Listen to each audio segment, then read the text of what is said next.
Magandang tanghali mga kaming mga kadogo.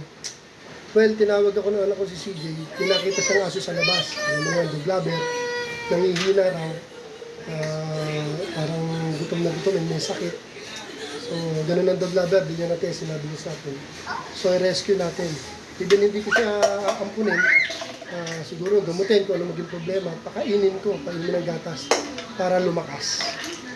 Okay? And, siyempre, kailangan ko lang i-safe yung mga alaga ko. Hindi natin alam kung anong sakit nun.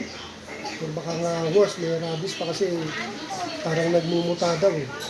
At tignan natin, hindi kasamahan nyo ako na mapakain na rin natin mapainom ng gatas.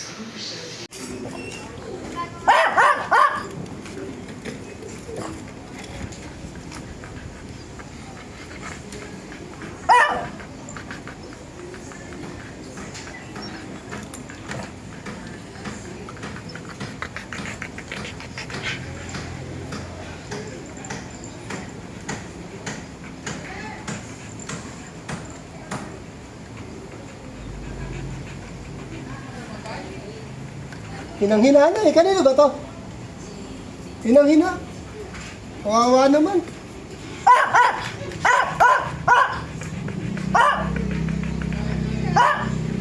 Eh. Wala na, hina na siyang kumain. Kawawa eh. Namamatay na sa daan to.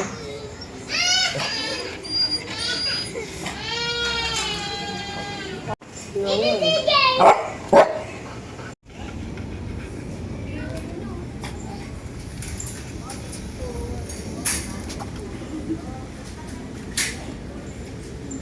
Kawawa naman eh. Ay, kita pa itlog ko. Pakita itlog ko.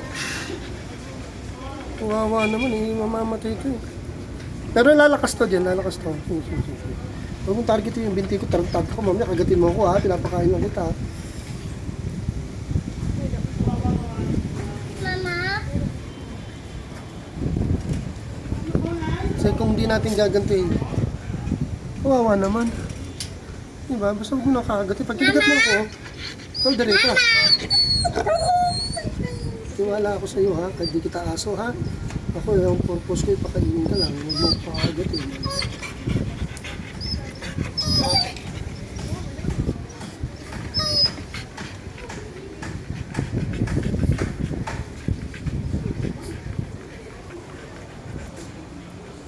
Lalakas ka na. Lalakas ka na. Lalakas ka na. Isa mamatay ka. Ako. Hindi pwede ha. Huwag mo kakagatin ha. Hindi kita aso. Hindi kita aso. Huwag mo kakagatin. Gusto ko na lumakas ka. So yun. Sa dog lover kasi hindi natin matitiis na hindi natin bigyan ng attention yung mga ganito na nangangailangan ng tulong. Mamamatay yun kasi nakita ko may ekis na nga. Hinang-hina na at wala nang laman yung tiyan. So ayun, pinorspid ko ng dog food na may gatas. Antibiotic ko na rin dahil naglumuta. And pinakain ko ng cat treat. Gusto niya yung cat treat eh, yung stick cat treat.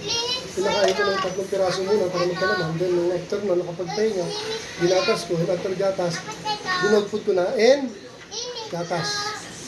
So pinainom ko na rin ang antibiotic niya. So, sa mga nagtatanong, bakit ang lakas na loob ko? Even manuwag na sabi, bakit hinahawakan ko, hindi ko maaso. So, tinignan ko muna yung movement, kung aggressive. Tinignan ko muna, pag ginawakan ko, kung medyo titingin lang hindi maganda, kung medyo didistansya tayo, bibigyan na lang natin ng food. Actually, ginawa ko yun, binigyan ko ng food na malayo muna. Kumain ng konti, tapos sumusuray. So, hindi ko matiis at nakita ko naman yung body language niya, pati yung mata niya, hindi siya gano'ng aggressive.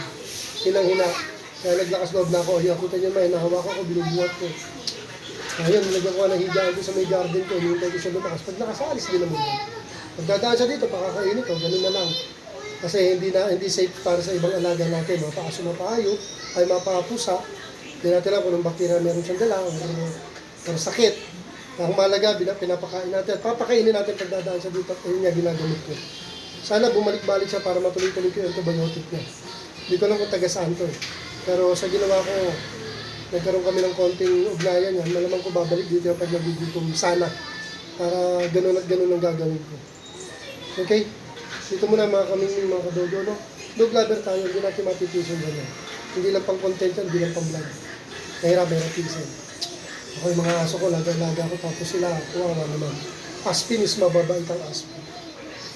Malapit ang loob ko sa mga Aspin. And sa Aspin naman lahat tayo nagsimula. Hindi ako. Okay?